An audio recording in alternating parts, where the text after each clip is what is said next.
Hey there, and welcome to this week's featured video, 4 cravings to resist when dealing with chronic fatigue and inflammation and what to opt for instead.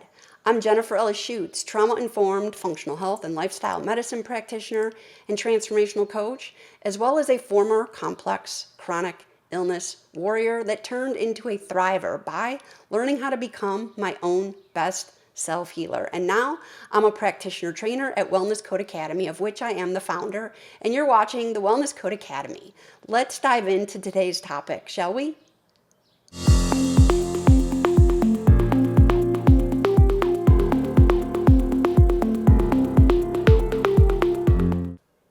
Alrighty, so to begin, chronic fatigue and inflammation are global epidemics these days, and they're growing exponentially more common. Millions and upon millions of people worldwide are struggling with them to some degree, and this includes young kids as well. I'm here to tell you that chronic fatigue, in my own long, hellish odyssey with complex chronic illness, was by far one of the most debilitating symptoms for me. In fact, I was handed the official diagnosis, if you're into diagnoses, which I'm generally not, of chronic fatigue syndrome, also known as myalgic encephalomyelitis. And let me tell you, at my worst, there were days, weeks, sometimes up to months that I could barely get out of bed for more than 2 hours a day. And simple daily tasks such as opening a piece of mail, showering, making a simple meal would often wipe me out completely, sometimes for days, due to such intense post-exertional malaise. And so if you have experienced chronic fatigue to any degree of severity, you likely know firsthand just how life-wrecking it can be. I mean, let's face it, energy is the foundation of life, right? And without optimal energy levels, we can't do, be, have, or anything else in our lives that we need and want to be. We can't show up in the world the way we really want to as the best versions of ourselves. And so we can't be the employees we want to be, the spouses, the parents, the friends, the sisters, the daughters, the sons, members of our community, etc. Energy is everything. And when we are faced with chronic fatigue and inflammation, which the two go hand in hand, there's going to be 4 primary things that we're going to crave in terms of foods and lifestyle habits, I should say. The first is sugar, okay? And I'm not talking about sugar that naturally occurs in fruits and honey, but even that kind of sugar can become a further exacerbator of our situations if we consume it excessively. When I say sugar, I'm talking more about processed sugar that's showing up in crap food and table sugar or the white sugar and things like that. But sugar in general is generally not too copacetic when we're dealing with chronic fatigue and inflammation.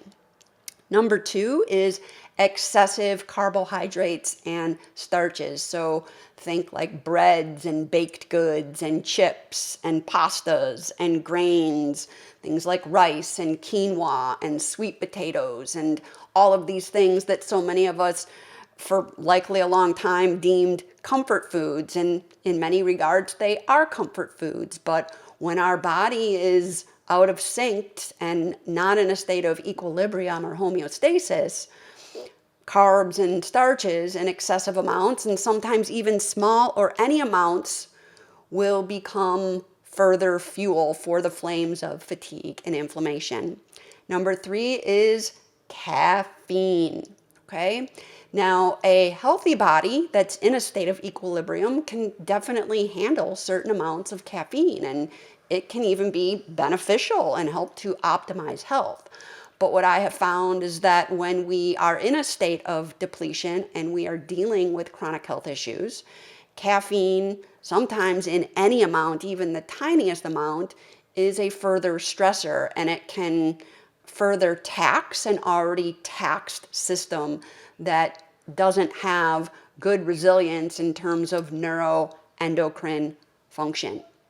And number 4 is kind of a twofer because they go hand in hand, is pushing. And what I mean by pushing is pushing beyond our capacity, pushing beyond the limits that our body has the energy and vital reserves to sustain. And this is so common with people that succumb to chronic fatiguing health challenges, because many times these people they come from a very driven, perfectionist, all or nothing, go, go, go, pull yourself up by the bootstraps mentality, hustle culture, do what you got to do to be highly productive background, which is one of the big reasons why they landed in a situation where they're dealing with chronic fatigue and inflammation now. And I'll tell you, that was definitely part of my spectrum when I was finally ready to face the reality of what caused me to fall so deep down into the abyss of complex chronic illness. And the other one that goes along with pushing is high alert habits. So habits that keep our system kind of jacked up, our nervous system in a state of like sympathetic overdrive.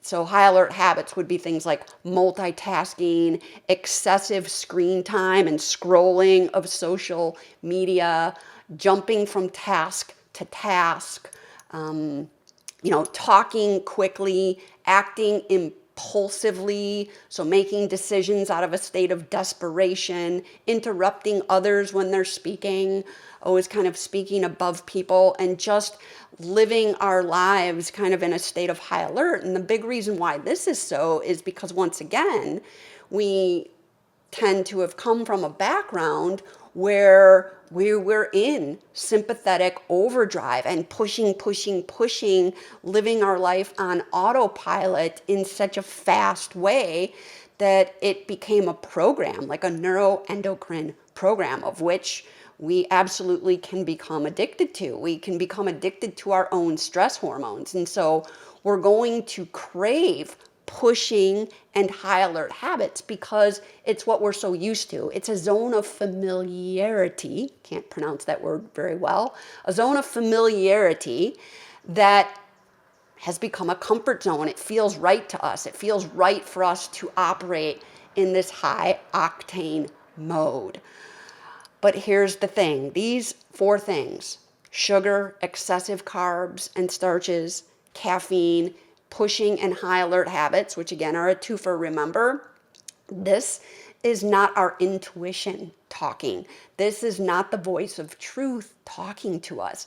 This is the voice of dysfunction, imbalance, and dysbiosis. And when I say dysbiosis, I'm talking about undesirable microbes that have set up camp, likely in our digestive tract to begin with. So parasites, bacterial overgrowths, fungus, candida, and other unwanted microorganisms that contribute to the chronic state of depletion and inflammation that one is faced with. And when we give in to these cravings, which it's going to be so hard not to, because your whole mind-body system is going to scream for them, because they're vices and they're pick-me-ups. They give us quick boosts of energy, right? And so, when you're trying to heal and do the right things, your body's going to be like, oh my God, just eat the damn donut and drink the can of Pepsi, or, eat the bagel with the cream cheese and the bowl of Frosted Flakes or Rice Krispies or the Pop-Tarts or whatever it is you reach to in terms of starches and carbs, and just one more cup of coffee or an energy drink. I need something to pick me up, and oh my God, I just got to check my social media one more time to make sure I'm not missing anything, that whole FOMO, fear of missing out. And the more we, remain undisciplined and continue to cave into these cravings, the further depleted and further deep into the abyss of chronic inflammation we spiral, and around we go, becoming, more imbalanced, more dysbiotic, and we get sicker and sicker. And as we get sicker, these cravings go up, and our mind, the part of our mind that is dysfunctional, is going to keep saying, no, you need these things. And so we will rationalize why we need them, why we need to engage with them to keep going. But again, these are to your detriment. So what do you do instead? And by the way, I just want to let you know that it took me years to finally reach a point where the pain of where I was at finally outweighed the discomfort of hunkering down and cultivating the discipline to resist these things and make healthier choices in the name of becoming my own best self-healer, as I shared with you that I did in the introduction of this video. So anyway, what do you do instead? What you do instead? Well, you choose high quality proteins, animal proteins, preferably coming from grass-fed, grass-finished sources if you can afford them. So, grass-fed, grass-finished beef, lamb, bison, pasture-raised chickens and turkey, sustainably wild-caught fish like salmon and ocean perch, and things like that. Those are going to be wonderfully nourishing to your system. Next up, you need lots of high quality fats, because hormones are made out of fats, and your body needs those healthy fats in order to synthesize hormones as well as neurotransmitters to balance the mood out and just overall cellular healing. So think avocados, olive oil, ghee, butter, egg yolk, the fats that are naturally occurring in the high quality grass-fed, grass-finished proteins, and the list goes on. Next up, you want lots of high quality mineral rich salt. So like Redmond's salt or Celtic sea salts are really good. I can't think of all of the other salts that I'm well aware of right now, but you get the picture. Lots of high quality salt. Take a pinch in the morning with a nice glass of water that you drink on an empty stomach to help flush those toxins out, and salt your food liberally, each of your meals, and don't worry about getting excessive salt. You need plenty of it, trust me.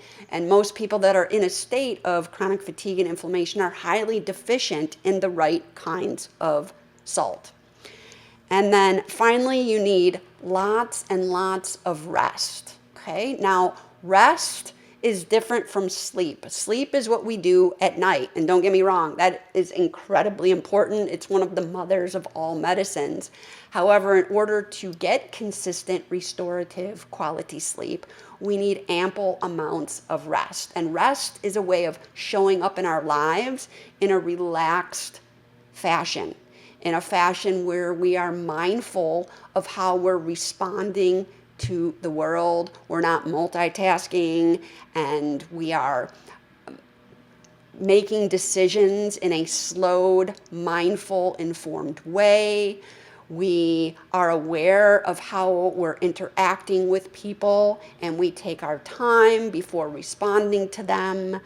We schedule in plenty of downtime through our day. We're not running around in our day super overwhelmed like a chicken with their head cut off, scrambling, always kind of running behind the 8 ball in time, over scheduling ourselves, and therefore, overwhelming our nervous system even more. So showing up in our life in a relaxed way so that we can get rest and actually enjoy our life rather than survive it. And this goes hand in hand with avoiding those high alert habits and choosing calming activities instead. So instead of, excessively scrolling social media and checking one smartphone hundreds of times a day, which, by the way, I just recently read a statistic that the average human checks their smartphone over 150 times a day and spends more than 4 hours a day, scattered throughout the day, of course, surfing social media. That is way too much. And so instead of doing those things, reading a real book, okay, flipping the pages, getting outside and grounding, just sitting in the grass, soaking up the sun and giving ourselves a 5 or a 10 or a 15-minute break to do absolutely nothing, letting go of to-do lists, maybe implementing a mindfulness meditation practice, doing breath work, gentle movement and stretching, watching programs that we enjoy, not, these action-packed murder mysteries, but nice, soothing programs that make us laugh and make us think, but also that bring us, once again, a sense of deep joy that we enjoy, having conversations with good friends, just keeping life simple, scraping things off of our plate, not choosing this high alert way of living so that we can show up in a restful way, so we can sleep well at night, and so we can heal. So that's what I suggest doing instead. And trust me, if you commit to doing this, make it your way of living, you are going to pave the way for deep healing to happen. Or if you happen to be a wellness practitioner and you coach your clients on this and you help them to embody it, you're going to be doing them huge, huge, huge favors and providing deep value, because you will be helping them to get on the trajectory of deep healing. Anyway, that is today's message. I hope you resonated with it. If you would like to learn more about a trauma-informed approach to healing, wellness, and overall life optimization, be sure to check out the link in our video information below, which will take you to the Wellness Code Academy website, where you can check out all of our programs. In the meantime, I wish you a great rest of your day and week, and cheers to your healing, resilience, and success. Until next time.